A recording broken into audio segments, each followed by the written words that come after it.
বানের জলে ভাসছে বিস্তীর্ণ জনপদ। কুমিল্লায় নতুন করে প্লাবিত ১৩৫ গ্রাম। ফেনী, নোয়াখালী প্রত্যন্ত এলাকায় খাবার পানির সংকট।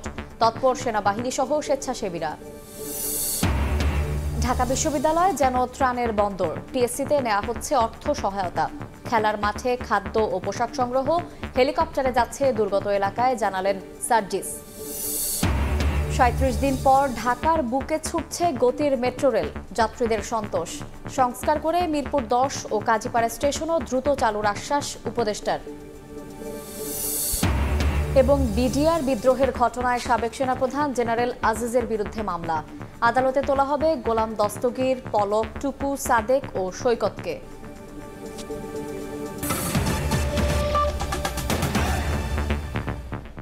সময় সংবাদের সঙ্গে আছি আমি শায়লা রহমান ইমা।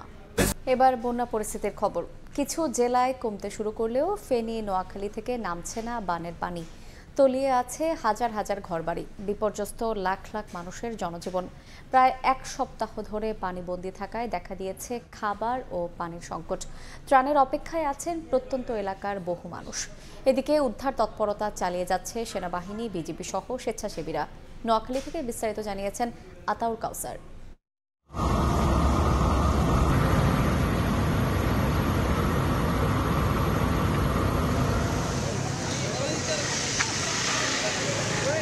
এই মুহূর্তে আমি আছি নোয়াখালীর বেগমগঞ্জের একটি জায়গায়। এটির নাম কেন্দুরবাগ দর্জিবাড়ি রাস্তার মুখ।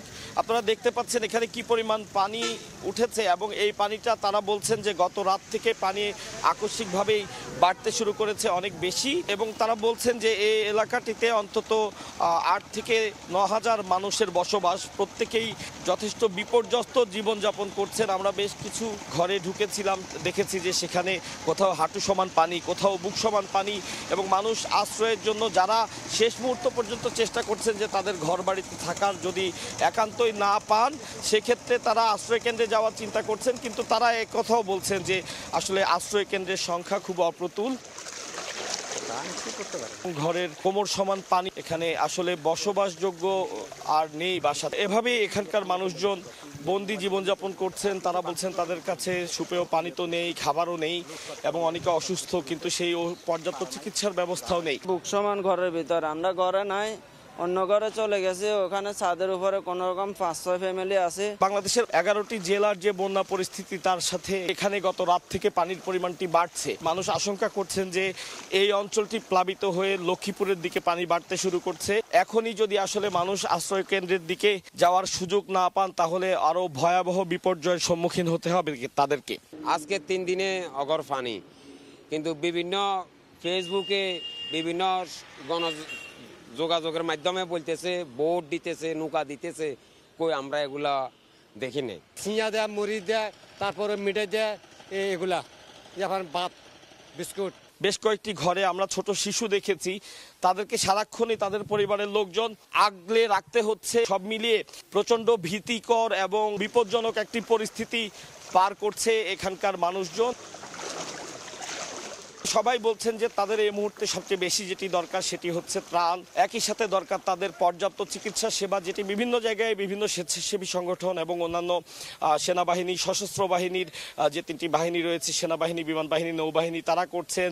এবং র্যাবকে আমরা দেখেছি, ফায়ার সার্ভিসকে দেখেছি, তারা অক্লান্ত পরিশ্রম করছেন। আনসার সদস্যরাও কাজ করছেন। অর্থাৎ সরকারি যত রকমের সংস্থা আছে তারা তাদের সর্বোচ্চটুকু দিয়েই চেষ্টা করছেন, এবং একই সাথে স্বেচ্ছাসেবী সংগঠনগুলো তাদের বন্যা দুর্গতদের পাশে দাঁড়িয়েছেন। সাধারণ মানুষকেও আমরা দেখেছি পাশে দাঁড়াতে। নোয়াখালীর বেগমগঞ্জ এলাকার কেন্দুরবাগ থেকে বন্যা পরিস্থিতির এই ছিল সর্বশেষ আমার কাছে। কুমিল্লায়ও বন্যা পরিস্থিতির উন্নতি নেই। নতুন করে প্লাবিত হয়েছে ২ উপজেলার আরও ১৩৫টি গ্রাম। পানিবন্দী হয়ে দুর্বিষহ জীবনযাপন করছেন ২ লাখের বেশি মানুষ। বিস্তারিত জানিয়েছেন ইশতিয়াক আহমেদ। গতকাল সন্ধ্যা থেকে ব্রাহ্মণপাড়া যে উপজেলা, সেই উপজেলার প্রায় ৩০টি গ্রাম নতুন করে প্লাবিত হয়েছে, এবং সেখানে প্রায় ৪০,০০০ সাধারণ জনগণ যারা রয়েছে তারা কিন্তু ইতিমধ্যে পানিবন্দী রয়েছে। বুড়িচং উপজেলায় মোট ১০৫টি গ্রাম প্লাবিত হয়েছে, এবং সেখানে প্রায় ১,৭৫,০০০ মানুষ পানিবন্দী অবস্থায় রয়েছে, এবং ১০,০০০ মানুষের মতো ইতিমধ্যে কিন্তু তারা ক্ষতিগ্রস্ত হয়েছে। পানির লেগে কোনো ঘরতে বাইরে যায় না, তো যে কোনো খাওয়া দাওয়া প্রচুর মতো পাওয়া যেতেছে। বিভিন্ন জায়গায় মানুষ এখনো বাড়ির থেকে বাড়িতে পারেনি, সল্লার তারা আর্থিক মধ্যে আসে নাই, বাড়িঘর ফালাই দেয়। ব্রাহ্মণপাড়া যে উপজেলাটি রয়েছে সেখানে কিন্তু প্রতিনিয়তই একটি একটি করে গ্রাম প্লাবিত হচ্ছে। 30টি গ্রাম ইতিমধ্যে প্লাবিত হয়ে গিয়েছে। বুড়িচং আগারনগর একটি এলাকায় সেখানে একজনের লাশ কিন্তু পানিতে ভেসে উঠেছে। যাদেরকে উদ্ধার করে আশ্রয় কেন্দ্রে রাখা হয়েছে তাদেরকে কিন্তু বিশেষ করে যারা স্বেচ্ছাসেবী সংগঠনগুলো রয়েছে তারা তাদেরকে ত্রাণ দিচ্ছে, শুকনো খাবার, বিশুদ্ধ পানি, খাবার স্যালাইন সরবরাহ করছে। পুরো কুমিল্লা জেলা জুড়ে প্রায় 260টি মেডিকেল টিম করা হয়েছে। আমরা ত্রাণ সহযোগিতা পাচ্ছি না, অল্প অল্প যারা স্কুলে আছে তারে পাচ্ছে, ভিতরে অনেক বাড়িঘরে খাবার পৌঁছতেছে না। আমার বরাসার উচ্চ বিদ্যালয়ে আছে 500 লোক, 81টা পরিবার অলরেডি আশ্রয় নিয়ে রাখছে। 4000 হেক্টর ফসলের জমি কিন্তু ইতিমধ্যে প্লাবিত হয়েছে বলে আমরা জানতে পেরেছি। তো এই ছিল আমার কাছে সর্বশেষ কুমিল্লা থেকে ইশতিয়াক আহমেদ, সময় সংবাদ। বন্যার সবশেষ খবর জানাতে লক্ষ্মীপুরের নারকান্দিতে আছেন সহকর্মী আতাউর কাউসার, কুমিল্লার বুড়িচংয়ে আছেন ইশতিয়াক আহমেদ, নোয়াখালীতে আছেন সাইফুল্লাহ কামরুল। সরাসরি প্রথমে যাচ্ছি কাউসারের কাছে। আমি এই মুহূর্তে আছি লক্ষ্মীপুর পৌরসভার 11 নম্বর ওয়ার্ডে, অর্থাৎ যে পরিমাণ পানি আমার পেছনে দেখছেন সেটি লক্ষ্মীপুর পৌরসভাতেই প্রবেশ করেছে এবং এই যে পানি, তাই সেই পানিটি বেড়েছে গত রাতের পর থেকে। অর্থাৎ গত দুদিন ধরে আমরা যে বিষয়টি বলছিলাম যে ফেনীতে বন্যার পানি যখন বেশ জোরে সোরে ঢুকেছে এবং এক পর্যায়ে আমরা যখন দেখেছি যে বিভিন্ন রাস্তা সড়কের ডিভাইডার ভেঙে সে পানি খুব প্রবল বেগে পশ্চিম দিকে ধাবিত হচ্ছিল, তখনই সেটা অনুমান করা গিয়েছিল যে এরপরে সেটা দাগনভূঞা, নোয়াখালী এসব কিছু পার হয়ে হয়তো শেষ পরিণতির দিকে লক্ষ্মীপুরের দিকে আসবে। কারণ লক্ষ্মীপুরের এরপরেই কিন্তু লক্ষ্মীপুরের দোনো পাশে দুটি মেঘনা নদীর সীমানা রয়েছে, যে অর্থাৎ পানিগুলো এরপরে হয়তো মেঘনা নদীতে এখান থেকে চলে যেতে পারে। তো তার আগে যেটা যে বন্যা পরিস্থিতিতে যে দুর্গতি, অর্থাৎ বন্যার পানি মেঘনা নদীতে চূড়ান্তভাবে পড়ার আগে সেই দুর্গতিতে কিন্তু লক্ষ্মীপুরের মানুষকে স্বাভাবিকভাবেই ফেনী এবং নোয়াখালী, কুমিল্লার মতো অন্যান্য এলাকার মানুষের মতোই প্রচণ্ড দুর্ভোগ তাদের পোহাতে হবে। এবং আমরা এখানে এসে সেটি দেখতেও পাচ্ছি যে পরিমাণ পানি উঠেছে। আমরা এখন একটি সড়কের উপরে আছি, এখানেই হাঁটু পরিমাণ পানি, তার মানে রাস্তার দুপাশে যে ঢালু জায়গা আছে সেখানে যে পরিমাণ বাসাবাড়ি রয়েছে সেই বাসাবাড়িতে স্বাভাবিকভাবেই তাহলে ধরে নেওয়া যায় অনেক বেশি পরিমাণে পানি উঠেছে এবং এর কারণে আর যত কিছুই হোক সেটি স্বাভাবিক জীবনযাপন নয়, এ তো অনায়াসেই বলা যায়। আমরা কয়েকজনের সাথে কথাও বলেছি, তারা জানিয়েছেন যে তাদের চৌকি পর্যন্ত অর্থাৎ খাট পর্যন্ত পানি উঠেছে, তারা খাটের উপরে আশ্রয় নিয়েছে, মাটিতে নামতে পারছে না। বয়স্ক বাবা মা নিয়ে, শিশুকে নিয়ে তারা খাটের উপরে আশ্রয় নিয়েছেন এবং রান্নার কোনো উপায় নেই, যেহেতু তাদের যে আমি এর আগেও বলেছি যে এখানে অধিকাংশ অনেকেই মাটির চুলায় রান্না করেন, তো সেই মাটির চুলা আপনার পানির নিচে ডুবে গিয়েছে, যার প্রেক্ষিতে রান্না বান্নারও কোনো ব্যবস্থা নেই। অর্থাৎ অন্যান্য জেলাগুলোতে বন্যা দুর্গততে যে দুর্ভোগ, লক্ষ্মীপুরে পানি ওঠার সাথে সাথে সেই দুর্ভোগ পোহাতে শুরু করেছে লক্ষ্মীপুরের মানুষজন এবং তারা বলছেন যে তাদের বিশুদ্ধ পানি নাই, তাদের খাবার দাবারের ব্যবস্থাও নাই, তাদের শুকনো খাবার এবং বিশুদ্ধ পানির প্রয়োজন, একই সাথে প্রয়োজন ওষুধপত্রের। তো এখানে কিছু আশ্রয় কেন্দ্র খোলা হয়েছে, আমরা কিছু মানুষকে দেখেছি তারা আশ্রয় কেন্দ্রে গিয়েছেন এবং বাকিরা এখনো পর্যন্ত মনে করছেন যে হয়তো থাকতে পারবে, যদি পানি কোনো কারণে আরো বেড়ে যায় সেক্ষেত্রে তাদেরকেও আশ্রয় কেন্দ্রে যেতে হবে। তো এটি ছিল লক্ষ্মীপুরের চিত্র।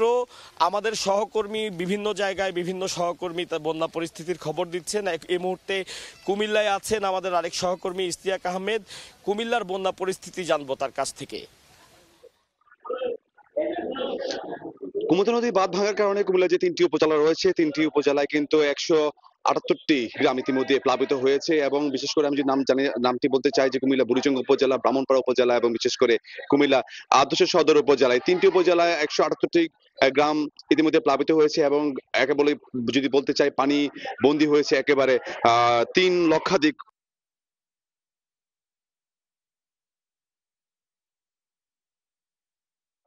এবং প্রতিনিয়ত কিন্তু তারা বিভিন্ন ধরনের শুকনো খাবার স্যালাইন এবং বিশুদ্ধ পানিতে শুরু করে সবকিছু পাচ্ছে এবং তারা কিন্তু প্রতিনিয়ত ত্রাণ পাচ্ছে। তবে আমি বিশেষ কিছু বলতে চাই যে ফেনী যে বন্যা পরিস্থিতির যে প্রভাব, সেই প্রভাব কিন্তু পড়েছে কুমিল্লা 3টি উপজেলাতে, বিশেষ করে মনোহরগঞ্জ, নাঙ্গলকোট এবং 14 গ্রামে 3টি উপজেলার প্রায় 1000-এর অধিক পরিবার কিন্তু ইতিমধ্যে পানিবন্দী হয়ে আছে এবং তারা বলছে যে তারা কোনো ধরনের ত্রাণ পাচ্ছে না বা কোনো ধরনের সহায়তা পাচ্ছে না, কারণ যারা স্বেচ্ছাসেবী সংগঠনগুলো রয়েছে বা উপজেলা প্রশাসন বা জেলা প্রশাসন তারা কিন্তু বুড়িচং উপজেলা অথবা গাউনপাড়া উপজেলার দিকে কিন্তু তাদের নজর বেশি এবং তারা কিন্তু এই দুটো উপজেলায় কিন্তু তারা ত্রাণ নিয়ে আসছে।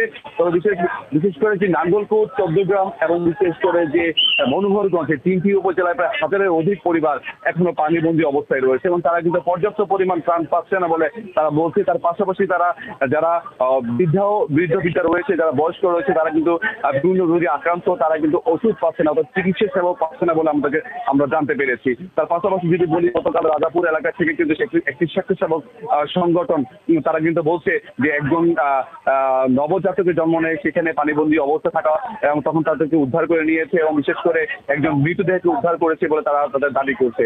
তবে সবকিছু মিলিয়ে বলতে গেলে যে কুমিল্লার যে বন্যা পরিস্থিতি সেটা কিন্তু ক্রমান্বয়ে ভয়ানক রূপ ধারণ করছে এবং আমরা বলতে চাই যে মৃতদেহকে উদ্ধার করেছে বলে তারা তাদের দাবি করছে। তবে সবকিছু মিলিয়ে বলতে গেলে যে কুমিল্লার যে বন্যা পরিস্থিতি সেটা কিন্তু ক্রমান্বয়ে ভয়ানক রূপ ধারণ করছে এবং আমরা বলতে চাই যে এই মুহূর্তে যে বন্যা পরিস্থিতি সেটা কিন্তু প্রতিনিয়ত একটি পর একটি গ্রাম প্লাবিত হচ্ছে এবং সেই প্লাবিত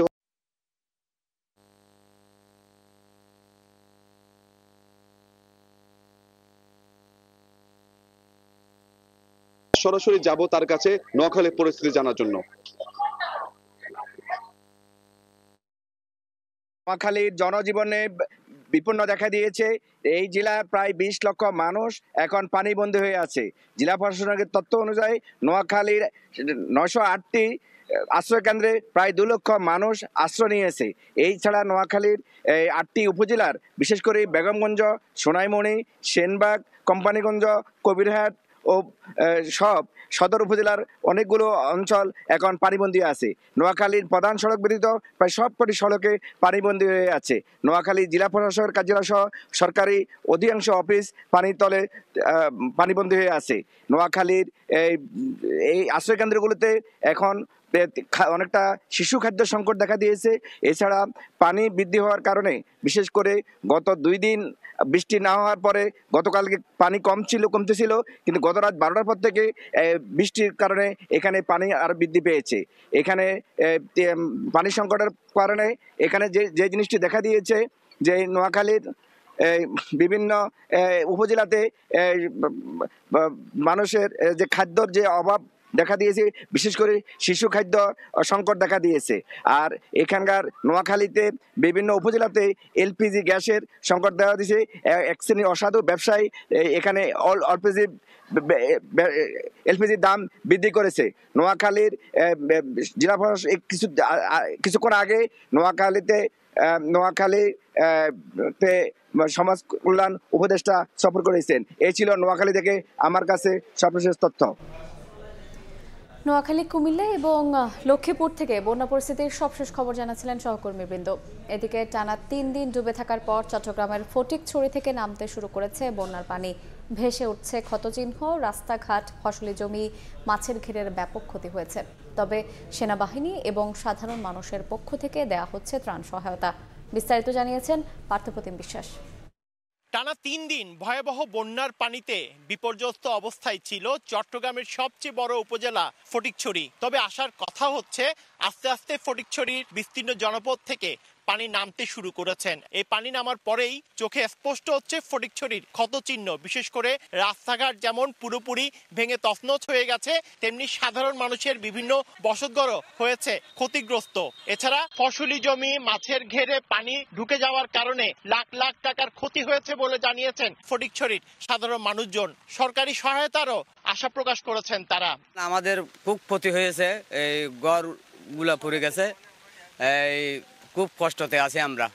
এইটা আমাদের সরকারের কাছে আমরা আবেদন আরো সহায়তা পাই, এই আমাদের প্রত্যাশা। ফসলি জমির মাছের প্রজেক্ট এগুলা ঘর বাড়ি অনেক ক্ষয়ক্ষতি হয়েছে। ছাত্ররা অনেক দিতেছে, অনুদান দিতেছে, সেনাবাহিনী দিতেছে, তো আরো ভালো আমরা আরো ভালো হতো। অন্যদিকে চট্টগ্রাম শহর থেকে ফটিকছড়ি উপজেলায় একে একে ত্রাণ সামগ্রী নিয়ে আসতে শুরু করেছেন সাধারণ মানুষজন। বেলা যত বেড়েছে সাধারণ মানুষের ত্রাণ সামগ্রী নিয়ে ট্রাকে করে আসতেও বেশি দেখা গেছে। সেই সাথে সেনাবাহিনীর পক্ষ থেকেও ফটিকছড়ির বিভিন্ন জায়গায় সাধারণ মানুষকে ত্রাণ সহায়তা দেওয়া হচ্ছে। যেগুলো একদম নদীর পাশাপাশি এলাকা ছিল সেখানে আপনার স্রোতের বেগ বেশি ছিল, আমরা বোটের অভাবে যাইতে পারিনি। তবে টানা 3 দিনের বন্যার কারণে ও বিভিন্ন জায়গায় বৈদ্যুতিক খুঁটি পড়ে যাওয়ায় ফটিকছড়ির বিভিন্ন জায়গায় এখনো পর্যন্ত পর্যাপ্তভাবে বিদ্যুৎ সরবরাহ আসেনি। চট্টগ্রামের ফটিকছড়ি উপজেলা থেকে পার্থপ্রতিম বিশ্বাস, সময় সংবাদ, চট্টগ্রাম। পানি নামার জন্য রাঙামাটির কাপ্তাই হ্রদের পানি বিদ্যুৎ কেন্দ্রের 16টি গেট খুলে দেওয়া হয়েছে। প্রতি স্প্রিলওয়ে দিয়ে প্রতি সেকেন্ডে 9000 কিউসেক পানি নিষ্কাশন হয়। এতে বিদ্যুৎ কেন্দ্রের উৎপাদনও বেড়েছে। বিস্তারিত জানাচ্ছেন হেফাজত সবুজ। কাপ্তাই হ্রদের পানি অস্বাভাবিক বৃদ্ধি পাওয়ায় খুলে দেওয়া হয়েছে বাঁধের 16টি গেট। 6 ইঞ্চি করে এই গেট খোলার কারণে প্রতি সেকেন্ড 9000 কিউসেক পানি পড়ছে কর্ণফুলী নদীতে। এই বাঁধ খুলে দেওয়ার কারণে বাঁধের উজানে বিশেষ করে লংগদু, নানিয়ারচর এবং জুরাছড়ি, বরকল এইসব এলাকার যে নিম্নাঞ্চল প্লাবিত হয়েছিল সেসব অঞ্চলের থেকে পানি নেমে যাবে। অপরদিকে কাপ্তাই হ্রদের এই পানি ছেড়ে দেওয়ার কারণে রাঙ্গুনিয়া, রাউজান, বোয়ালখালী অঞ্চলে সামান্য কিছু পানি বাড়তে পারে। তবে গত কদিন ধরে কাপ্তাই হ্রদের পানি ছাড়া নিয়ে সামাজিক যোগাযোগ মাধ্যমে যে ধরনের অপপ্রচার চলেছে সেই সব অপপ্রচারে কান না দেওয়ার জন্য অনুরোধ জানিয়েছেন সংশ্লিষ্টরা। 1960 সালে এই কাপ্তাই বাঁধ সৃষ্টি করা হয়। এখানে 5টি টারবাইনের মাধ্যমে জলবিদ্যুৎ প্রকল্প থেকে বিদ্যুৎ উৎপাদিত হয়। বর্তমানে কাপ্তাই হ্রদের যে পানি বৃদ্ধি পাওয়ার কারণে এখানে 5টি ইউনিটই সচল রয়েছে। এই 5টি ইউনিট থেকে এখন প্রতিদিন 220 মেগাওয়াট বিদ্যুৎ উৎপাদিত হচ্ছে। কাপ্তাই হ্রদে পানি ছেড়ে দেওয়ার কারণে এই অঞ্চলের বিশেষ করে উজানের যে অঞ্চলগুলো প্লাবিত হয়েছিল সেসব অঞ্চল থেকে পানি নেমে যেতে শুরু করায় মানুষের মধ্যে রয়েছে স্বস্তি। কাপ্তাই জলবিদ্যুৎ প্রকল্পের ব্যবস্থাপক জানিয়েছে 6 ইঞ্চি করে পানি ছাড়া হয়েছে, তবে যতক্ষণ প্রয়োজন বাঁধ নিরাপদ হবে না ততক্ষণ পর্যন্ত চলবে, এরপরে পুনরায় এই পানি বন্ধ করে দেওয়া হবে। কয়েক ঘন্টার টানা বৃষ্টিতে খুলনা নগরীর বিভিন্ন সড়ক ও নিচু এলাকায় দেখা দিয়েছে জলাবদ্ধতা। এতে বিপাকে পড়েন নগরবাসী, বিঘ্ন হয় যান চলাচল। সিটি কর্পোরেশনের অব্যবস্থাপনার কারণেই বর্ষা মৌসুমে এই দুরবস্থা হয় বলে অভিযোগ স্থানীয়দের। বিস্তারিত জানিয়েছেন বেল্লাল হোসেন সজল। মাঝরাত থেকে টানা বৃষ্টিতে তলিয়ে গেছে খুলনা নগরীর অধিকাংশ এলাকা। সকাল থেকেই কিন্তু সেই দুর্ভোগ বাড়তে শুরু করে। বিশেষ করে যাওয়া অফিসগামী মানুষ রয়েছে, স্কুলগামীরা রয়েছে, তারা কিন্তু এক ধরনের দুর্ভোগের মধ্যে পড়েছে। এক স্থান থেকে অন্য স্থানে যাতায়াতের যে যানবাহন সেটাই কিন্তু সংকট দেখা গিয়েছে। যে সকল যানবাহন সড়কে নেমেছে আমরা দেখেছি বিভিন্ন স্থানেই কিন্তু তারা বিকল হয়ে পড়েছে অতিরিক্ত পানির কারণে। এছাড়া নগরীর যে টুটপাড়া মেইন রোড রয়েছে, এই রয়্যালের মোড় রয়েছে, নিউ মার্কেট, বিভিন্ন গুরুত্বপূর্ণ যে সড়কগুলো রয়েছে সেই সড়কে আমরা দেখেছি সকাল থেকেই হাঁটু সমান পানি। এবং নগরবাসী যেটি বলছেন, এক স্থান থেকে অন্য স্থানে যেতে গেলে এই মুহূর্তে যে যাতায়াত ব্যবস্থা সেখানে কিন্তু দ্বিগুণ ভাড়া গুনতে হচ্ছে। পাশাপাশি বাড়িতে পানি প্রবেশ করছে, যে মূল সড়কের পাশে যেসব দোকানপাট রয়েছে সেখানেও কিন্তু পানি প্রবেশ করছে। জানমালের ক্ষতি বা মালামালের যে সব ক্ষতির তারা কিন্তু আশঙ্কা করছে। এবং নগরবাসী যেটি বলছেন, প্রতি বছর অল্প বৃষ্টিতেই কিন্তু খুলনা সিটি কর্পোরেশনের বিভিন্ন এলাকা তলিয়ে যায়। তার একমাত্র কারণ হচ্ছে অপরিকল্পিতভাবে উন্নয়ন। বর্তমানেও কিন্তু খুলনা নগরীর বিভিন্ন স্থানে উন্নয়নমূলক কাজ চলছে। যে সকল সড়কে উন্নয়নমূলক কাজ চলছে সেখানে কিন্তু দুর্ভোগ আরো বেশি। এবং সড়কে যারা নেমেছেন তারা যেটি বলছেন যে দ্রুততম সময়ের মধ্যে যেন এই দুর্ভোগ নিবারণে সিটি কর্পোরেশন যেন কার্যকরী পদক্ষেপ নেয়। যে পানির অবস্থার কারণে আমাদের কলেজে মানে পরীক্ষা দিতেও যেতে সমস্যা হচ্ছে। তারপরে বিভিন্ন গাড়ি ঘোড়া আমাদের কলেজ পর্যন্ত নিয়ে যেতে পারতেছে না। হাঁটু সমান পানি, আগামাতা রাস্তা, গাড়ি মোটে চলে না। অতিরিক্ত বর্ষা হয়ে দুর্ভোগে পড়া লাগে। তবে এখন অনেক এলাকা আছে যেখানে হালকা বৃষ্টি হইলেই দুর্ভোগ হয়। বৃষ্টি হইলেই প্রথমত আমাদের রয়্যাল মলটা আগে ডুবে যায়। এইখানে নিচু জায়গা তো এই জন্য বেশি সমস্যা। এছাড়া আবহাওয়া দপ্তরের সূত্র যেটি বলছে, আজ ভোর 6টা থেকে সকাল 9টা পর্যন্ত খুলনা শহরে 52 মিলিমিটার বৃষ্টিপাত রেকর্ড করা হয়েছে। এই বৃষ্টি কিন্তু আগামীকাল পর্যন্ত চলবে বলে তারা কিন্তু ধারণা করছেন। পাশাপাশি এই বৃষ্টি হয়তো বা 2-1 দিনের মধ্যে কমে যাবে, তখন কিন্তু জলাবদ্ধতা অনেকাংশে কমে আসবে বলে তারা জানিয়েছেন। খুলনা সিটি কর্পোরেশন কর্তৃপক্ষ যেটি বলছেন, খুলনা শহরে বর্তমানে চলমান যে সব প্রকল্প রয়েছে সেই প্রকল্পের কাজ শেষ হলেই কিন্তু নগরবাসীর যে দুর্ভোগ সেটি কিন্তু অনেকাংশ লাঘব হবে এবং সিটি কর্পোরেশন তার যে কাঙ্ক্ষিত সুফল নগরবাসী তারা কিন্তু সেই সুফলগুলো পাবে। বেলাল হোসেন সজল, সময় সংবাদ, খুলনা। দুর্যোগ এক করেছে সবাইকে। ঢাকা বিশ্ববিদ্যালয় এখন যেন ত্রাণের বন্দর। টিএসসিতে নগদ অর্থ সংগ্রহ করছে বৈষম্য বিরোধী ছাত্র আন্দোলন, আর জিমনেশিয়ামে নেওয়া হচ্ছে খাদ্য ও পোশাক। এছাড়া হেলিকপ্টার সহ নানাভাবে ত্রাণ সামগ্রী দুর্গম এলাকায় পৌঁছানো হচ্ছে বলে জানিয়েছেন সমন্বয়ক সার্জিস আলম। একটি দুর্যোগ, একটি ঐক্য। বাংলাদেশ পেরেছে, বাংলাদেশ পারবে। জুলাই বিপ্লবের পর এক বৈষম্যহীন বাংলাদেশ যেন ঢাকা বিশ্ববিদ্যালয়। লাইনে লাইনে ত্রাণ সামগ্রী নিয়ে ছুটছেন সব শ্রেণী পেশার মানুষ, ব্যক্তি, প্রতিষ্ঠান, আবার কেউ আসছেন নিজ নিজ সংস্থার পক্ষ থেকে গণত্রাণ কার্যক্রমে অংশ নিতে। ধর্ম, বর্ণ নির্বিশেষে মানবিকতার আহ্বানে ছুটছেন সবাই। বলছেন এ এক অনন্য বাংলাদেশ। এমন ঐক্য বজায় থাকলে সম্ভব যে কোনো ধরনেরই দুর্যোগ মোকাবেলা। এই যে বাচ্চাদের মৃত্যুটা, এটা আমি মেনে নিতে পারছি না। আমি এখনো মেন্টালি আমি ট্রমার মধ্যে আছি। আমার ভিতরে কেমন যেন সবসময় একটা অস্থিরতা কাজ করে যে যদি কিছু করতে পারি এদের জন্য। আমার থেকে তারা খুবই কষ্টে আছে, তখন নিজেকে খুব অসহায় মনে হয় যে আমি এত ভালো জায়গায় আছি কিন্তু তারা এত কষ্টে আছে। আগে আমরা আসলে কখনো এরকম দেখিনি যে এরকম স্টুডেন্টরা এসে ছোট থেকে শুরু করে একদম অনেক বৃদ্ধ মানুষও এসে কাজ করছে। অনেকে দেখলাম পিকআপ ভাড়া করে নিয়ে এসেছে। আসলে বাঙালিদের যে একটা ঐক্য, সেটা আসলে এই দুর্যোগের সময় বেশি করে বোঝা যায় যে আমরা কাউকে আলাদা করে দেখি না, আমরা সবাই মিলে এক। এদিকে শনিবার সংগ্রহ করা ত্রাণ সামগ্রী হেলিকপ্টারে করে দুর্গত এলাকায় পাঠানো হয়েছে। পরিবহনে সাহায্য করছে ফায়ার সার্ভিস। সমন্বয়করা বলছেন বন্যা কবলিত প্রত্যন্ত এলাকায়ও পৌঁছানো হবে ত্রাণ। আমাদের এখন হচ্ছে যে প্যাকেটগুলো যাচ্ছে, আসলে এগুলো এখন হেলিকপ্টারের মাধ্যমে ইমার্জেন্সিতে আসলে নোয়াখালীতে যাবে এবং ফেনীতে যাবে। এমন অনেক জায়গায় রয়েছে যেখানে নৌকা দিয়েও সবাই প্রত্যেকটি গ্রামে গ্রামে পৌঁছাতে পারছে না। তো সেই জায়গা থেকে আসলে বিভিন্ন জায়গায় দেখা যাচ্ছে যে আমাদের কিছু কিছু ভাই বোনরা আসলে যতটুকু তাদের ত্রাণ প্রয়োজন ততটুকু আসলে ওই জায়গা থেকে পাচ্ছে না। কিন্তু আমাদের কাছে যদি কোনো মেসেজ আসে, আমরা সাথে সাথে চেষ্টা করছি যে কোনো উপায় সেটি সেখানে পৌঁছে দেওয়ার জন্য। চতুর্থ দিনের ত্রাণ সংগ্রহ কার্যক্রমে নগদ অর্থ নেওয়া হয় টিএসসিতে এবং অন্যান্য সামগ্রী সংগ্রহ করা হয় ঢাকা বিশ্ববিদ্যালয়ের শারীরিক শিক্ষা কেন্দ্রে। মনির হোসাইন, সময় সংবাদ, ঢাকা।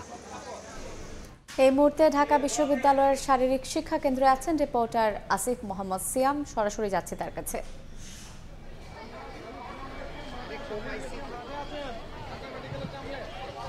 বাংলাদেশের যে চলমান বন্যা পরিস্থিতি, সেই বন্যা পরিস্থিতিতে বানভাসীদের সাহায্যের জন্য আমরা দেখতে পাচ্ছি যে ঢাকা বিশ্ববিদ্যালয়ের যে শারীরিক কেন্দ্র যে মাঠ আছে, সেই মাঠে বিপুল পরিমাণ ত্রাণ সামগ্রী জড়ো করা হয়েছে। এখানে দেখা যাচ্ছে যে স্কুল, কলেজ, বিশ্ববিদ্যালয়ের শিক্ষার্থীরা এখানে তারা স্বেচ্ছাসেবী হিসেবে তারা প্রচুর পরিশ্রম করে যাচ্ছেন ত্রাণ সংগ্রহ করাতে, এবং সেই ত্রাণ যাতে বানভাসীদের কাছে সুশৃঙ্খলভাবে পৌঁছে যায় সেই কাজেও তারা রাত দিন এক করে এখানে কাজ করে যাচ্ছেন। এখানে সাধারণ মানুষ থেকে শুরু করে অর্থাৎ যে যা পারে সেইভাবেই এসে এখানে ত্রাণ জমা দিচ্ছেন। বিভিন্ন যেই ইন্ডাস্ট্রিয়ালিস্ট যে কোম্পানিগুলো আছে সেখান থেকেও ত্রাণ আসছে। আমরা দেখতে পাচ্ছি যে রিকশায় করে, ট্রাক ভর্তি, কিংবা কেউ হাতে করে যা পারছেন সবই এখানে জড়ো করছেন। আমরা যতটুকু জানতে পেরেছি যে এখন তারা শুধুমাত্র আর্থিক সহায়তা এবং ওষুধপত্র যদি কেউ দিতে চান শুধুমাত্র সেই সহায়তাগুলোই নিচ্ছেন, বাদ বাকি তারা আপাতত দেওয়ার জন্য নিরুৎসাহিত করছেন। এবং এটা শারীরিক শিক্ষা কেন্দ্র মাঠে যেমন ত্রাণ জড়ো হয়েছে, এর চেয়ে অনেক বেশি ত্রাণ জড়ো হয়েছে ঢাকা বিশ্ববিদ্যালয়ের টিএসসি ক্যাম্পাসে। সেখানে যেহেতু আর ত্রাণ রাখার জায়গা ছিল না, সেই জন্য এখানেও কিছু ত্রাণ তারা এনে জড়ো করছেন। টিএসসির ওখানে এই মুহূর্তে ত্রাণ সেখানে বানভাসীদের কাছে পাঠানোর জন্য তারা হচ্ছে ট্রাকে বোঝাই করছেন, এবং ফায়ার সার্ভিসের সহায়তায় এবং বাংলাদেশ বিমান বাহিনীর সহায়তায় তারা বিমান যোগে সেই ত্রাণগুলো বন্যার্তদের কাছে পৌঁছানোর চেষ্টা করছেন। তো আমরা যতটুকু জানতে পেরেছি যে গতকালকে তাদের হচ্ছে 2,25,00,000 টাকার মতো ত্রাণ তারা পেয়েছেন, এবং আজকে তারা এখন পর্যন্ত কতটুকু ত্রাণ পেয়েছেন এই ব্যাপারে তারা জানিয়েছেন যে সন্ধ্যায় তারা একটি ব্রিফিংয়ের মাধ্যমে আমাদেরকে জানাবেন যে ঠিক কতটুকু ত্রাণ তারা পেয়েছেন। আমরা দেখতে পাচ্ছি যে তারা খুব সুশৃঙ্খলভাবে এখানে ত্রাণ আনলোড করছেন এবং ত্রাণ এখানে তারা জড়ো করছেন। তো তো ঢাকা বিশ্ববিদ্যালয়ের শারীরিক শিক্ষা কেন্দ্র মাঠ থেকে ত্রাণ সামগ্রীর এই ছিল আমার কাছে সর্বশেষ খবর। আমরা সরাসরি যুক্ত ছিলাম ঢাকা বিশ্ববিদ্যালয়ে। এদিকে বন্যার্তদের জন্য গঠিত প্রধান উপদেষ্টার ত্রাণ তহবিলে 20,000 মার্কিন ডলার অনুদান দিয়েছেন চীনের রাষ্ট্রদূত ইয়াও ওয়েন। সকালে রাষ্ট্রীয় অতিথি ভবন যমুনায় অধ্যাপক মোহাম্মদ ইউনুস এবং রাষ্ট্রদূতের সাক্ষাতে এই অর্থ তুলে দেন তিনি। এ সময় তিনি অন্তর্বর্তী সরকারকে স্বাগত জানানোর পাশাপাশি ইউনুসকে প্রধান উপদেষ্টা হিসেবে অভিনন্দন জানান। সাক্ষাতে গণতান্ত্রিক ও সমৃদ্ধ বাংলাদেশ গড়তে অন্তর্বর্তী সরকারকে চীন সহযোগিতা করবে বলে জানান রাষ্ট্রদূত। প্রধান উপদেষ্টা এবং অন্তর্বর্তী সরকারের নেতৃত্বে বাংলাদেশ দুর্যোগ কাটিয়ে উঠবে বলে আশা প্রকাশ করেন চীনা রাষ্ট্রদূত ইয়াও ওয়েন। চীনা দূতাবাস এক প্রেস বিজ্ঞপ্তিতে জানায়, ভয়াবহ বন্যায় প্রাণহানি ও সম্পদের ক্ষয়ক্ষতি দেখে মর্মাহত চীন। চীনের রেড ক্রস সোসাইটি জরুরি মানবিক সহায়তার জন্য বাংলাদেশ রেড ক্রিসেন্ট সোসাইটিকে নগদ $1 লাখ অনুদান দেবে।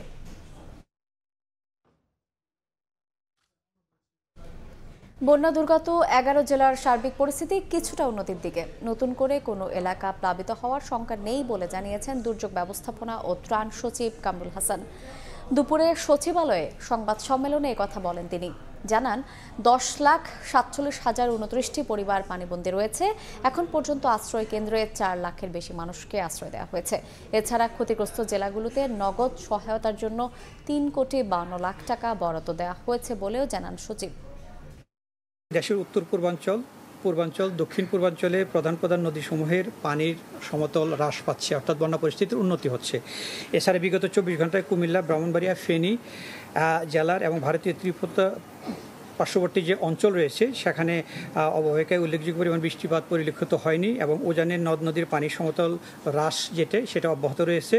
এর ফলে মৌলভীবাজার, হবিগঞ্জ, ফেনী, কুমিল্লা এবং চট্টগ্রাম জেলার নিম্নাঞ্চলের যে পানি বন্যা পরিস্থিতি আছে সেটা উন্নতি অব্যাহত রয়েছে। সময় সংবাদে আরও থাকছে, 1000 টাকা কেজিতে বিক্রি হচ্ছিল কাঁচামরিচ। চট্টগ্রামে ভোক্তা অধিকারের অভিযানে একদিনে নামলো 300 টাকায়। মহাসড়কে ট্রাক আটকে থাকায় দাম বাড়ার দাবি ব্যবসায়ীদের।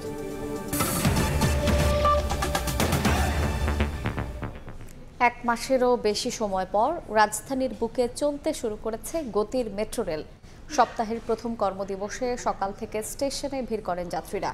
যানজটের ভোগান্তি কাটিয়ে ট্রেনের চাকা সচল হওয়ায় স্বস্তি ফিরেছে কর্মব্যস্ত মানুষের মাঝে। সড়ক পরিবহন ও সেতু উপদেষ্টা ফাউজুল কবির খান জানান, ক্ষতিগ্রস্ত মিরপুর 10 ও কাজীপাড়া স্টেশন দ্রুত চালু করার চেষ্টা চলছে। নাজমুস সালিহের রিপোর্ট।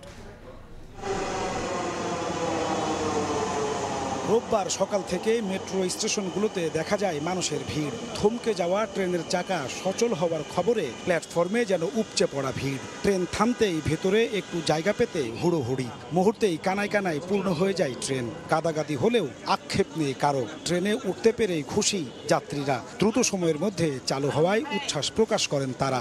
রাত 9টা 10টা বাসায় পৌঁছেছি এই 2-1 মাসের মধ্যে। তো এখন আজকে আমরা ফার্স্ট আবার চালু হলো, আমাদের মেট্রো রেল খুবই ভালো লাগছে। গুলিস্তান থেকে উত্তরা পর্যন্ত যেতে আমার 2 ঘন্টা 2.5 ঘন্টা লেগে যায়। আমি খুবই আশায় ছিলাম যে আবার কবে চালু হবে, সেক্ষেত্রে এত দ্রুত যে চালু হবে আমি এটা আশা করিনি।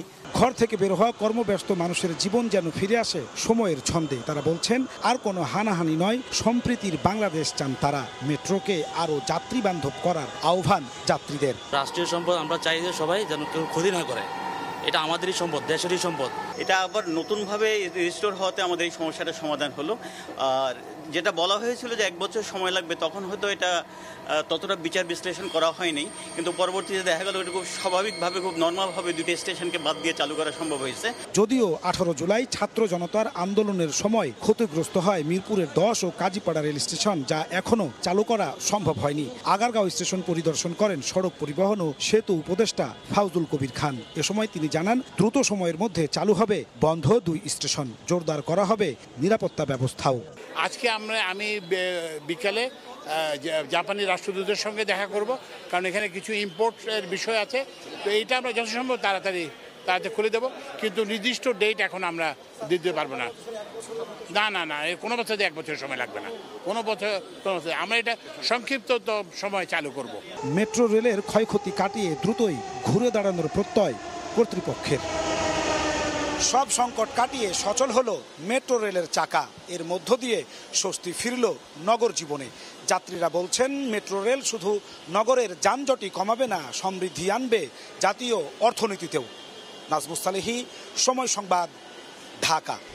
পিলখানা হত্যাকাণ্ডে কারা অভ্যন্তরে বিডিআরের সাবেক উপসহকারী পরিচালক আব্দুর রহিমের মৃত্যুর ঘটনায় সাবেক প্রধানমন্ত্রী শেখ হাসিনা এবং সাবেক সেনাপ্রধান জেনারেল আজিজ আহমেদ সহ 11 জনের বিরুদ্ধে মামলা হয়েছে।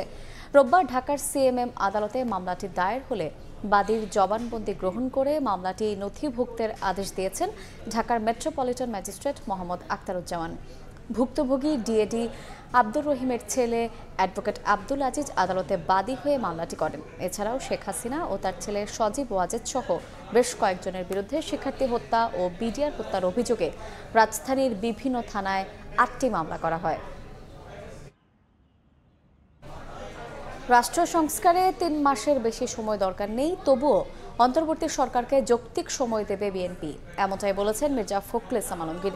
সিলেটে গণমাধ্যমের সঙ্গে মতবিনিময় অনুষ্ঠানে তিনি আরও বলেন, জনগণের ভোটে নির্বাচিতরা গণতান্ত্রিক বাংলাদেশ গড়ে তুলবে। গত 6 আগস্ট নোবেলজয়ী অধ্যাপক ডক্টর মোহাম্মদ ইউনূসের নেতৃত্বে গঠিত হয় বাংলাদেশের নতুন অন্তর্বর্তীকালীন সরকার। রাষ্ট্র সংস্কার করে দুর্নীতি দুর্বৃত্তায়ন মুক্ত গণতান্ত্রিক বাংলাদেশ গড়ার শপথ নেন উপদেষ্টারা ও নিরাপত্তা বিধান করিব। রোববার সিলেটে গণমাধ্যম কর্মীদের সঙ্গে মতবিনিময় অনুষ্ঠানে বিএনপি মহাসচিব মির্জা ফখরুল ইসলাম আলমগীর বলেন, নির্বাচন কমিশন সহ রাষ্ট্রের গুরুত্বপূর্ণ অবকাঠামো সংস্কারে অন্তর্বর্তীকালীন সরকারকে যৌক্তিক সময় দেবে তার দল। যেমন ইলেকশন কমিশন ঠিক করতে হবে, তাই না? রিফর্ম, আপনার অ্যাডমিনিস্ট্রেশনকে রিফর্ম করতে হবে যা আছে। এগুলো খুব বেশি সময় লাগার কথা না, কিন্তু আমরা দেখেছি যে আপনার লতিফুর রহমান সাহেবের গভর্নমেন্ট যখন ছিল 3 মাসের মধ্যে ওনারা একবার সব ক্লিন করে ফেলেছিলেন। খুব কঠিন কাজ না। হ্যাঁ, আপনার এখানে এত গভীরে গেছে আওয়ামী লীগের দুর্বৃত্তায়ন যে সেটাকে একেবারে মূলত পাঠন করতে হলে তো আপনার 10 বছরের নিচে হবে না। বাট 10 বছর তো জাতি অপেক্ষা করবে না। আপনাকে এগুলো জনগণের প্রতিনিধিদের মাধ্যমে সংস্কারটা আনতে হবে। আপনি করলেন, র্যাটিফাই করতে হবে না, পার্লামেন্টে নিতে হবে না, আপনার তো অ্যাকাউন্টেবল থাকতে হবে সবকিছুর জন্য। দ্রুততম সময়ে নির্বাচন আয়োজনে অন্তর্বর্তী সরকারের প্রতি আহ্বান জানান বিএনপি মহাসচিব। অন্তর্বর্তীকালীন সরকারকে আমরা যৌক্তিক সময় দিতে চাই, এবং সেই যৌক্তিক সময়ে যেটা বলেছি যে আপনার একটা সংস্কার, যেগুলো জায়গায় সংস্কার কথা বলা হয়েছে, সেই সংস্কার করতে যতটুকু সময় লাগে, বাট এটা যৌক্তিক সময় হতে হবে। এর আগে রাজধানীতে দলের প্রতিষ্ঠাতা জিয়াউর রহমানের সমাধিতে শ্রদ্ধা জানিয়ে বিএনপির স্থায়ী কমিটির সদস্য অবসরপ্রাপ্ত মেজর হাফিজ উদ্দিন আয়নাঘরের সৃষ্টিকারী ও দোসরদের বিচারের আওতায় আনার দাবি জানান। আয়নাঘরের স্রষ্টাদের কারোই তো কিছু হচ্ছে না। একজনকে মাত্র গ্রেফতার করা হয়েছে, 20টি দিন অতিবাহিত হয়েছে, কিন্তু এখন পর্যন্ত মনে হয় না যে এই দেশে বিপ্লবীদের সরকার প্রতিষ্ঠিত হয়েছে। অন্তর্বর্তীকালীন সরকারকে প্রয়োজনীয় সহযোগিতা করা হবে বলেও জানান বিএনপি নেতারা। মার্জিয়া মুমু, সময় সংবাদ, ঢাকা। রিমান্ড শেষে আজ আদালতে নেওয়া হবে সাবেক ডেপুটি স্পিকার শামসুল হক টুকু, প্রতিমন্ত্রী জুনায়েদ আহমেদ পলক, ছাত্রলীগের ঢাকা বিশ্ববিদ্যালয় শাখার সাধারণ সম্পাদক তানভীর হাসান সৈকতকে। গতকাল গ্রেফতার সাবেক এমপি সাদেক খানকেও আদালতে নেওয়ার কথা আজ। এই মুহূর্তে মিন্টো রোডে ডিবি কার্যালয়ের সামনে আছেন রিপোর্টার নিবিড় সাহা এবং ঢাকার সিএমএম আদালতে আছেন সহকর্মী সাদিকুর রহমান। সরাসরি শুরুতেই যাচ্ছি নিবিড়ের কাছে। এখন থেকে প্রায় ৪৫ মিনিট আগে সাবেক পাট ও বস্ত্রমন্ত্রী গোলাম দস্তগীর গাজী, তাকে নিয়ে নারায়ণগঞ্জ পুলিশের একটি টিম কিন্তু আসলে ডিবি কার্যালয় থেকে নারায়ণগঞ্জের উদ্দেশ্যে রওনা দিয়েছে এবং সেখানেই তাকে আদালতে তোলা হবে আর কিছুক্ষণের মধ্যে। এবং পুলিশ আমাকে যেমনটি জানিয়েছে যে সন্ধ্যা 6:30টার পরে এই যে ডিবি কার্যালয় থেকে পল্টন থানার একটি হত্যা মামলায় আসামি অর্থাৎ সাবেক আইসিটি প্রতিমন্ত্রী জুনায়েদ আহমেদ পলক, সাবেক ডেপুটি স্পিকার শামসুল হক টুকু, ঢাকা বিশ্ববিদ্যালয় ছাত্রলীগের সাবেক সাধারণ সম্পাদক তানভীর হাসান সৈকত, এই তিনজনকে রিমান্ড শেষে তাদেরকে আদালতে তোলা হবে। এবং গতকাল গ্রেফতার আরেকজন অর্থাৎ সাবেক সংসদ সদস্য, ঢাকা 13 আসনের সংসদ সদস্য সাদেক খান, তাকেও আদালতে নেওয়া হবে এই ডিবি কার্যালয় থেকে। আমরা জানতে পেরেছি যে এই যে সাদেক খান তার বিরুদ্ধে মোহাম্মদপুর থানায় একটি হত্যা মামলা হয়েছে এবং এই হত্যা মামলায় তাকে 10 দিনের জন্য রিমান্ড চাইবে পুলিশ, এমনটাই কিন্তু আমরা কিছুক্ষণ আগে তথ্য পেয়েছি। পুলিশ আমাকে যেমনটি জানিয়েছে যে আসলে এই যে তার বহরটি ডিবি কার্যালয় থেকে যে 4 জন আসামিকে নিয়ে যে বহরটি বের হবে সেটি আসলে সন্ধ্যা 6:30টার কিছু সময় পর বের হবে বলে আমাদেরকে জানানো হয়েছে। এবং আমরা যেমনটি দেখেছি যে আসলে পল্টন থানার একটি হত্যা মামলায় এই 3 জন অর্থাৎ সাবেক প্রতিমন্ত্রী জুনায়েদ আহমেদ পলক, সাবেক ডেপুটি স্পিকার শামসুল হক টুকু এবং সাবেক ঢাকা বিশ্ববিদ্যালয়ের ছাত্রলীগের সাধারণ সম্পাদক সৈকত, তাকে কিন্তু আসলে 10 দিনের রিমান্ডে নিয়েছিল গত 15 তারিখে এবং সেই 10 দিনের রিমান্ড কিন্তু আসলে গতকাল শেষ হয়েছে। সেজন্যই আজকে তাদেরকে আদালতে নেওয়া হবে এবং সেখানে আবারও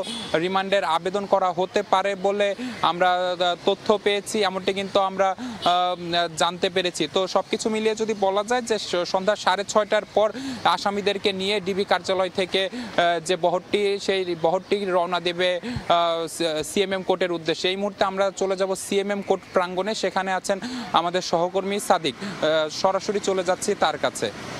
কিন্তু চিফ মেট্রোপলিটন ম্যাজিস্ট্রেট কোর্ট যেটা আছে সিএমএম আদালত, সেই আদালতকে কেন্দ্র করে কিন্তু দেখা যায় আইনজীবীদের আনাগোনা বা বেড়ে গেছে এবং আসামিদের যে আনা নেওয়া বেড়ে গেছে। অর্থাৎ হচ্ছে গুরুত্বপূর্ণ মামলায় এই বিগত যে আওয়ামী লীগ সরকার, তাদের যে বিভিন্ন মন্ত্রণালয়ের গুরুত্বপূর্ণ দায়িত্বে যে মন্ত্রীরা ছিলেন তাদের অনেককেই কিন্তু বিভিন্ন মামলায় তাদেরকে হাজির করা হচ্ছে। আমি আজকেও তাদের একটি হত্যা মামলায় সাবেক প্রতিমন্ত্রী জুনায়েদ আহমেদ পলক এবং সাবেক ডেপুটি স্পিকার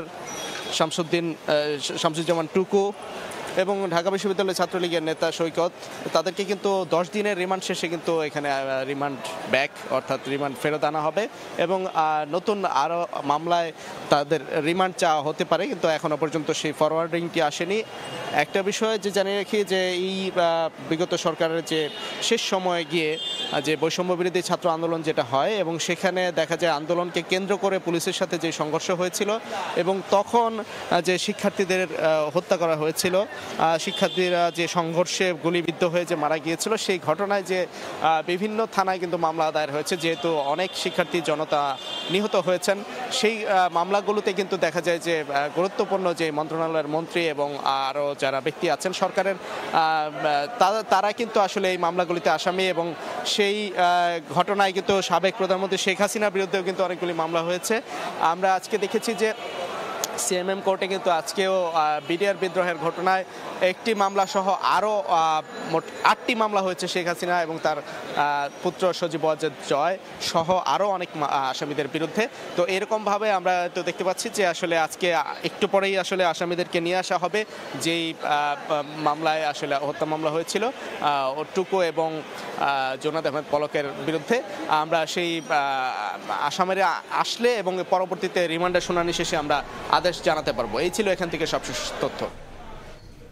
আমরা সরাসরি যুক্ত ছিলাম ঢাকার সিএমএম আদালতে এবং তার আগে যুক্ত ছিলাম মিন্টো রোডের ডিবি কার্যালয়ে।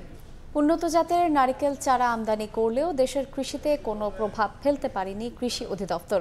মাঠ পর্যায়ের কোনো রিপোর্ট ছাড়াই মিথ্যে আশ্বাস দিয়ে এসব চারা বিক্রি করা হয় 500 টাকা দরে, কিন্তু ফলন না হওয়ায় কৃষকের শত শত কোটি টাকা যেমন লোকসান হয়েছে, তেমনি ক্ষতিগ্রস্ত সামগ্রিক জাতীয় উৎপাদন। সংশ্লিষ্টদের আইনের আওতায় নিয়ে আসার পরামর্শ অর্থনীতিবিদদের। কাজল আব্দুল্লাহর রিপোর্ট। অভ্যন্তরীণভাবে উৎপাদন বাড়ানোর লক্ষ্যে 2015 সালে ভিয়েতনাম ও কেরালার খাটো জাতের নারিকেল চারা আমদানি করে কৃষি মন্ত্রণালয়। 4 বছরে সরকারি বেসরকারিভাবে প্রায় 9 লাখ চারা এনে বিক্রি করা হয় প্রতি পিস 500 টাকা দরে। বলা হয় 3 বছরেই পাওয়া যাবে ফলন, বছরে মিলবে প্রতি গাছে অন্তত 150 ফল। কৃষি বিভাগ ও কর্মকর্তাদের এমন প্রচারণায় আগ্রহী হয়ে ব্যক্তি থেকে বাগানি হুমড়ি খেয়ে পড়েন চারা কিনতে, কিন্তু 9 বছরও মেলেনি আশানুরূপ ফলন। তবে প্রকল্প পরিচালকের রয়েছে সারা জাগানো বক্তব্য। এটা গবেষণা না করে কিন্তু আনা হয়নি। এমন বক্তব্যের রেশ ধরেই সময় সংবাদ যায় আসাদ গেট হর্টিকালচারে। সেখানে থাকা 2টি গাছেও মেলেনি দৃশ্যমান ফলন। এবার আমাদের গন্তব্য বাংলাদেশ কৃষি গবেষণা ইনস্টিটিউটে, যেখানে মাঠ পর্যায়ে সম্প্রসারণের পর গবেষণার জন্য দেয়া হয় 10টি চারা, কিন্তু সেসব গাছেও নেই কোনো সুখবর। বাহির থেকে এই নারিকেল চারা নিয়ে এসে কোনোভাবে পরীক্ষা নিরীক্ষা ছাড়াই সম্প্রসারণ করা হয়েছে সারা দেশে, এবং সফল কোনো রিপোর্টও মেলেনি কৃষি গবেষণা ইনস্টিটিউট থেকে। এই ভিয়েতনামি নারিকেলটা আমাদের এই দেশে আমাদের কৃষি গবেষণার যে বিভিন্ন স্টেশন আমরা পরীক্ষা করে এইগুলো ছাড় দেওয়ার মতো কোনো রিকমেন্ডেশন আমরা করি নাই। কর্তার ইচ্ছাতেই সম্প্রসারণ কৃষির, যা দেশের মাটি বা কৃষক বান্ধব হোক বা না হোক, এমন বার্তাই দিয়েছেন কৃষি সম্প্রসারণের সদ্য বিদায়ী মহাপরিচালক। আমরা কিন্তু সেটা অনেকটা আবেগের বশবর্তী আনছিলাম, ওটা আমরা এখানের জলবায়ুতে এটা ফ্রুটফুল হবে কিনা এটা ভাবিনি। দেশের মাটি ঠিক রাখতে ভিয়েতনামি নারিকেল চারা পরীক্ষা নিরীক্ষা তো হয়নি, উল্টো আর্থিক ক্ষতি মেলানো দায়। প্রতি চারা ও রোপণ খরচ, প্রতি বিঘায় লাখ লাখ টাকা লোকসান গুনতে হয়েছে কৃষকদের। ফসল না হয় ব্যাহত হয়েছে জাতীয় উৎপাদন। ঘাটতি পুষিয়ে দেয়া ও সংশ্লিষ্টদের জবাবদিহিতার আওতায় নিয়ে আসার পরামর্শ অর্থনীতিবিদদের। অধিকাংশ কৃষকরাই বলছে যে আমরা সার লাগানোর পরে ওইভাবে গাছ বড় হয়নি, অনেকগুলো আপনার ঝরে গেছে। এই যে জিনিসগুলা একটা গবেষণা ছাড়া এত বড় একটা প্রকল্প কেন হাতে নেওয়া হলো, এবং হাতে নেওয়ার পরে আমার এই গরিব কৃষক তাদেরকে কেন ক্ষতিগ্রস্ত করা হলো। এদিকে ফলন না হয় অভিযোগ করলেও নানা হয়রানির শিকার হয়েছেন অনেক কৃষক। গালমন্দ করেছেন কৃষি বিভাগের 2-1 কর্মকর্তা। কাজল আব্দুল্লাহ, সময় সংবাদ, ঢাকা। সময় সংবাদে আরো থাকছে, জোরালো হচ্ছে পশ্চিমবঙ্গের মুখ্যমন্ত্রী মমতার পদত্যাগের দাবি। 1 দফায় মঙ্গলবার কার্যালয় ঘেরাওয়ের ডাক ছাত্র সমাজের। কর্মসূচিতে বিজেপির সমর্থন।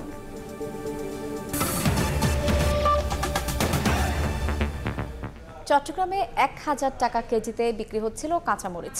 ভোক্তা অধিকারের অভিযানে একদিনের ব্যবধানে নেমে আসলো 300 টাকায়। ব্যবসায়ীদের দাবি, ঢাকা চট্টগ্রাম মহাসড়কে মরিচবাহী ট্রাক আটকে যাওয়ায় শনিবার দাম বেশি ছিল। নুরজামাল আতিকের ছবিতে শফিকুল আলমের রিপোর্ট। 1 কেজি কাঁচামরিচের দাম 1000 টাকা। নিত্য প্রয়োজনীয় এই পণ্যটির এমন উচ্চ মূল্যে বেচা কেনা হয় বন্দরনগরী চট্টগ্রামের রিয়াজউদ্দিন বাজারে। তবে শনিবারের বাজার দরে নড়েচড়ে বসে ভোক্তা অধিকার সংরক্ষণ অধিদপ্তর। রোববার ভোগ্যপণ্যের বাজারে অভিযানে নামে সংস্থাটি। পাল্টে যায় চিত্র। 1 লাফে প্রতি কেজি কাঁচামরিচের দাম কমে যায় 700 টাকা পর্যন্ত। পরে পাইকারিতে 300 আর খুচরায় 400 টাকা কেজি দরে বিক্রি হয় পণ্যটি। ব্যবসায়ীদের দাবি, ঢাকা চট্টগ্রাম মহাসড়কে ট্রাক আটকে থাকায় বাড়ানো হয় দাম। কালকে ফেনি বন্ধের কারণে কোনো মরিচ আসে না। কালকে পরশু 2 দিন বাজার ফাঁকা গেছে। হ্যাঁ, আজকে আসছে। আজকে এটা ইন্ডিয়ান মরিচ, দেশি কোনো মরিচ নেই। কুমিল্লা থেকে 1 কেজি মরিচ চিটাং ঢুকে নাই। যাদের ছিল তোরা এই দোকানদার থেকে এরা একটু বাড়তি দামে বেচছে। অভিযানে মূল্য তালিকা না থাকায় 4টি দোকানকে জরিমানা করা হয় 11,000 টাকা। আগের মরিচ তাহলে আগের দামে কেনা, এটা কিভাবে এত অস্বাভাবিক মূল্য বৃদ্ধি পায়? কেউ যদি অস্বাভাবিক মূল্য নেওয়ার চেষ্টা করে বা ভাউচার প্রদান না করে, তাহলে আমরা ভোক্তা অধিকার আইন অনুযায়ী ব্যবস্থা গ্রহণ করব। এর আগে বেশ কয়েকটি সবজির আড়তে অভিযান চালায় জাতীয় ভোক্তা অধিকার সংরক্ষণ অধিদপ্তর। সতর্ক করা হয় ব্যবসায়ীদের। শফিকুল আলম, সময় সংবাদ, চট্টগ্রাম। ভারতের কলকাতায় নারী চিকিৎসকের ধর্ষণ ও হত্যাকাণ্ডের জেরে ক্রমেই জোরালো হচ্ছে মুখ্যমন্ত্রী মমতা বন্দ্যোপাধ্যায়ের পদত্যাগের 1 দফা দাবি। মঙ্গলবার ছাত্র সমাজের ডাকে দেওয়া হয়েছে তার প্রধান কার্যালয় ঘেরাওয়ের কর্মসূচি। এতে একাত্মতা জানিয়ে রাস্তায় থাকবেন বিজেপির নেতাকর্মীরাও। নাশকতার শঙ্কা জানিয়েছেন রাজ্য সরকারের গোয়েন্দা সংস্থার কর্মকর্তারা। এদিকে 15 দিনেও মর্মান্তিক এই ঘটনা তদন্তে অগ্রগতি নেই বলে অভিযোগ স্থানীয়দের।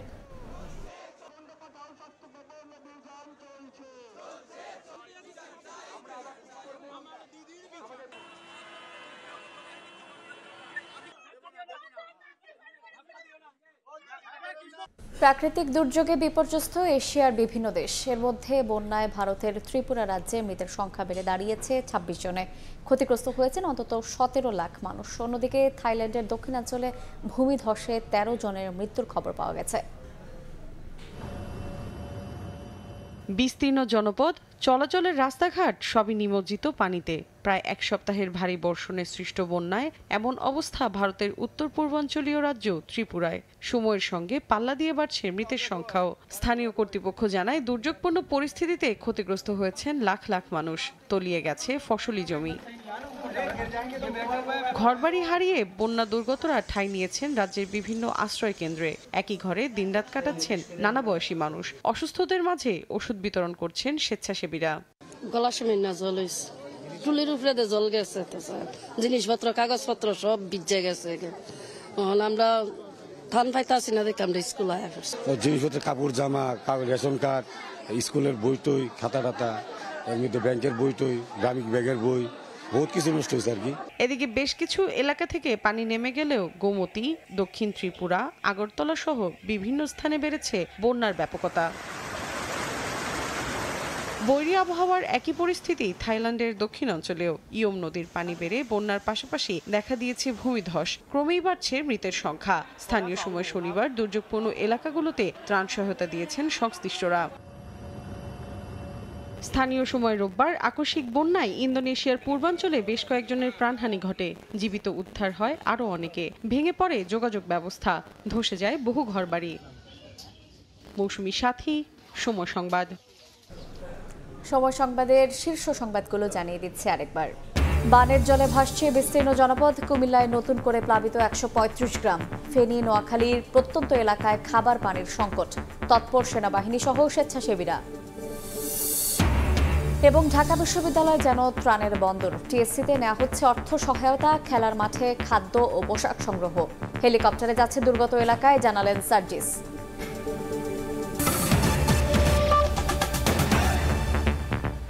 এ ছিল সময় সংবাদে। সঙ্গে থাকুন সময়ের।